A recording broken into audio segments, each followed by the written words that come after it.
CEO Elon Musk tweeting new pictures of the automaker's first mass-produced car rolling off the assembly line. It's a lower-priced model targeting the mass market. Joining me now is columnist and automotive expert Lauren Fix, better known as Car Coach. All right, Lauren, how hot is this car or not? I don't think it's hot. I think there's a lot of hype involved. I mean, honestly, Henry Ford wanted the Model T to be a car for the masses. The Model S is a car for the well-to-do, funded by the hardworking Americans, because it's all based on subsidies. And this is going to be an impact because they've got a lot of competition, and he's just about ready to lose his $7,500 tax credit, which will definitely impact sales. And we still don't know about the real accounting and these in-transit vehicles that he keeps accounting for. You know, his accounting principles have never followed what they call GAAP, which is generally accepted accounting principles. And I have a feeling the SEC is going to start looking into that a little deeper than they have been. All right, so you're not too optimistic, to put it simply, about this changing things for the future of the company. Yeah.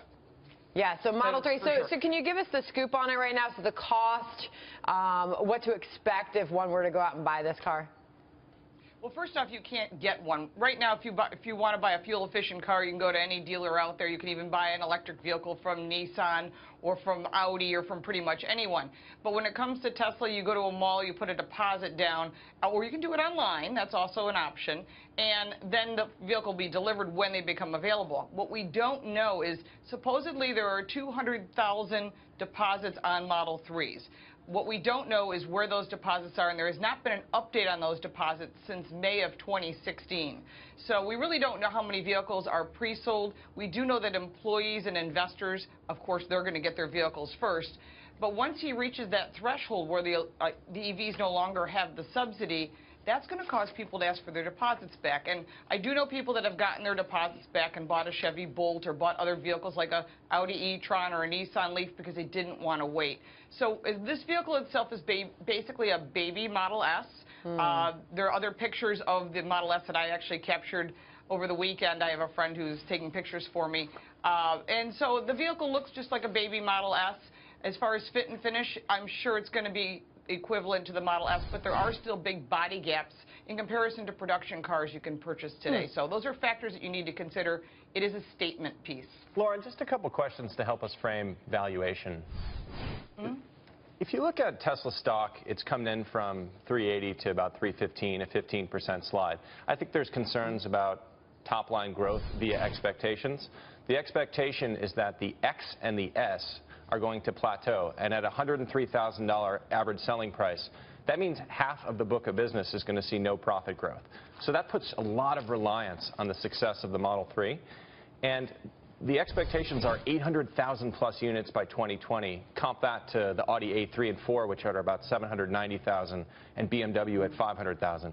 Are those growth targets attainable in your view? I think your numbers are actually quite spot on. What's interesting about what you said, and people don't really realize how many Audis are sold, how many BMWs and Mercedes are sold out there in those high price ranges. You're looking at a $35,000 car that's supposed to keep this company alive. What we don't ever qualify is that every single vehicle that's sold, the Model S and the Model X, he takes a loss of $27,000 plus per vehicle. How do you have a loss and make it up in volume? And I think that, yeah, that's a big number. So, Lauren, that's a great point. Let's talk a little bit about the margin, if you don't mind. The margin expectation that Musk has previewed is 25% on the 3. But the numbers don't seem to add up. If you're dealing with a $42,500 average selling price, a 25% in margin implies a $32,000 cost of goods sold. The battery costs $14,000. That leaves $17,000 left for the rest, but the rest on the X and the S costs $67,000. So how do you get that dramatic cut based upon the features you're seeing in the 3?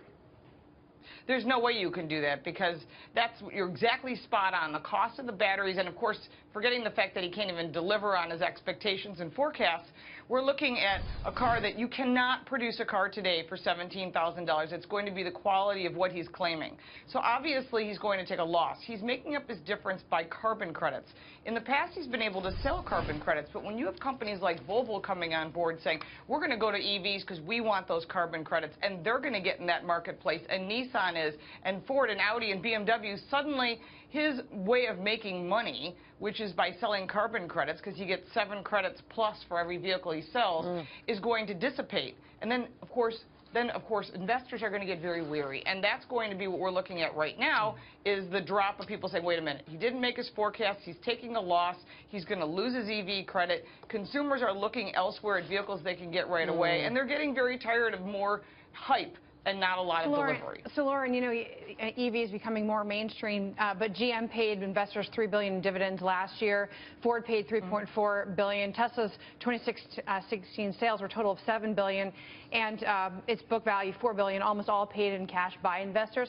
So how is it that Wall Street was trying to make us think this summer that Tesla was better in value than GM or Ford? Lauren, we've got 5 seconds for you.